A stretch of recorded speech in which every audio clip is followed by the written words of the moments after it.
101.5 FM, Tracy the Big D, on a Thursday night, is it?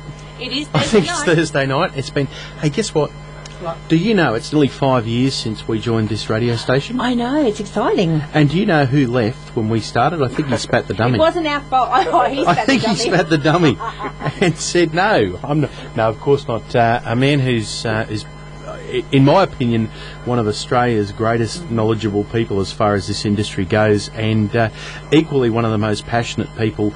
And it is the man who runs CRS and gives a lot of young people an opportunity to get their first airplay. And of course we speak about Daryl Kirkup, and he joins us on the line. And Daryl, of course, compere again for main concert. Welcome to 101.5 FM after all these years. Mate, it's lovely to be back on air on 101.5. Great to be with you guys. How you been, all right? Oh, look, fantastic. I'll tell you what, this has probably been one of the most exciting lead-ups to the Urban Festival, and I think we've got the big birthday celebration of the big 10 years. We've had Keith sending us over, you know, the email, the video to say congratulations. We've had the launches. It's just been, I don't know what it is about this one, but it's just a special year for us. Yeah, I don't know about you, Trace, but the 10 years seems to have snuck up really quickly for some reason. You know, it's interesting. I said this, I think, when we did the official launch. You guys and I were together a few weeks ago when we launched the festival in Town Square that night, which was a great turn-up. A lot of people turned up that night. It was a great night and a great way to launch the festival this year.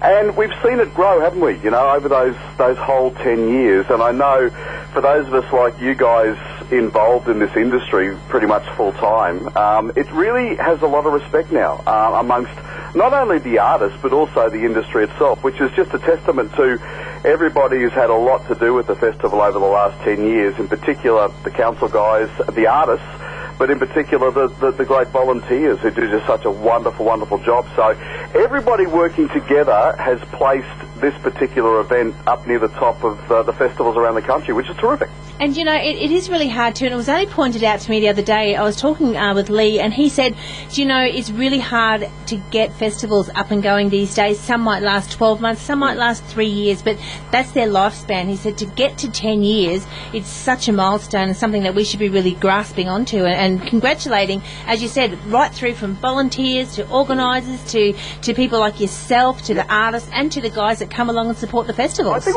it's a great testament to this industry too, Trace, because everyone seems to all know that we need to work together to build this industry to where we think it should be. And I think in a smaller way, that's exactly what this festival's done over the years. And I think I'm probably not the only one to think it. I think over the years, a lot of people have been very surprised that, hang on, it's already been around for 10 years. But to get the lineup they do every year and to put the work in, we all know it's a 12-month job. From the time this one finishes on Sunday night, they're starting to work on the 2014 festival already. Everyone who chips in to work on this festival has really done a remarkable job to place it exactly where it is, and it really has a lot of respect amongst the Australian country music crowd and industry in particular now, which is wonderful. And, you know, it's so nice to see like the headliners we've got this year. And you know what, the big thing, because our show, we support the Lee Kernigans and the Becky Coles and everything like that, and we really do, because that's what the people that are coming out in the industry, that's what they aspire to be. But we really do support the up-and-coming artists, and a big part of the main concert this year is the Rise stage. What was your initial thoughts when you heard that was happening out there? I think that's a fantastic idea, because as we all know, if you take out the label artists and the major names in this industry, it's actually a very small part of Australian country music. The bulk of this industry are independent artists who do pretty much all of it themselves. They're doing some great material these days, because I know when I first started back in commercial radio all those years ago, we had a lot of independents that had an ability to songwrite, and they were quite good as vocalists, but they were working with not particularly great producers, or actually producing a lot of it themselves. So it wasn't airable quality material. Now, a lot of the bulk of them actually are now working with people like Matt Fell and Herm Kovac, which to a lot of listeners, their names they don't know, but these guys are wonderful producers who are now seeing the talent we have on the independent side of the industry. So it's really nice to see an event like Urban Country supporting that 95% of Australian country music that are the up-and-coming and the established artists, but they are independent and they're doing them themselves. And I think by having the Rise stage, you basically gives these up-and-coming artists the opportunity to play to an audience that's there to see the big guys. So they've already got an audience in front of them, and I'm sure we'll have a great crowd out there at the Queensland State Equestrian Centre on Saturday. And I think having the and what I love too, Trace and Darren, is that list of local artists, which you probably mentioned actually, that are going to be on the Rise Days on Saturday. They're all different. Oh, very much so. Which is just great. I can't wait. I think it's really nice that they have the opportunity to play, but the guys like Troy and John Williamson and Lee Kernaghan have the opportunity to actually hear some of the up-and-coming artists we have too. I think it works both ways. It's great. You mentioned the producers, and you think back to all the rock and rollers, if you like, that made their way across. You know, the Garth Porters, and of course Rob Mackay doing great things with Pacific International. Yeah. They all come to country music, don't they? Yeah, they do, and I think because it's real, Darren. Like, they're dealing with artists that they're very grassroots, and I think it gives them, people like Garth is a good example. They start with people from the ground level up. So they can see them, they can nurture them from day one, because I think a lot of the guys that come into country music are willing to learn.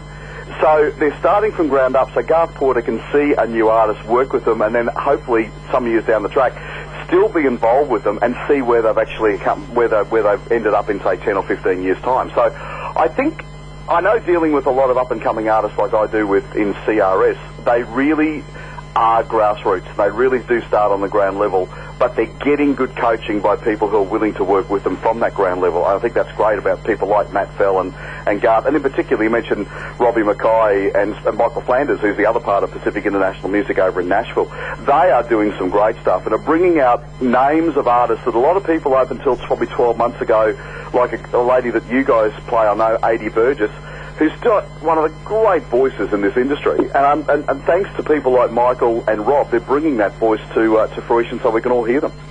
We're speaking with Daryl Kirkup to part of the presentation and preview of Urban Country. Daryl, of course, a font of knowledge when it comes to Australian country music industry, but also the MC, the compere for this Saturday night at the main stage. And I know that they have the competition at the Voice of Urban, but Daryl, you are the voice of Urban. When we hear your voice, we go, it's Urban time! I really, it's the Saturday, I had the pleasure of doing the Saturday night concert. Not remember last year, everyone might remember we had the two concerts, the Friday and Saturday night. Of course, this year we've lost the long weekend this weekend, so they've got the one main concert on the Saturday night. And and it's an absolute pleasure to be part of that one. I've got to say, that venue, I wasn't sure how it was going to be, but it blew me away when I heard it last year.